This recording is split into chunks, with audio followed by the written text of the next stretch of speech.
Let's talk about hyperlinks. So you see everything that I'm pressing on? These are hyperlinks.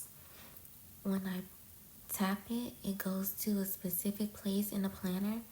We want to be careful that we do not delete hyperlink pages because it'll mess up the navigation of the planner.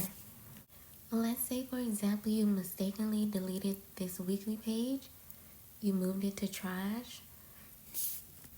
You'll notice that you can no longer tap on that week to get to the weekly page.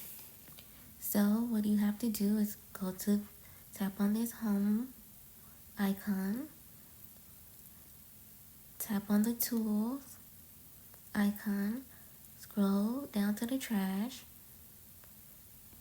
find the page you deleted, hit the arrow, and tap recover.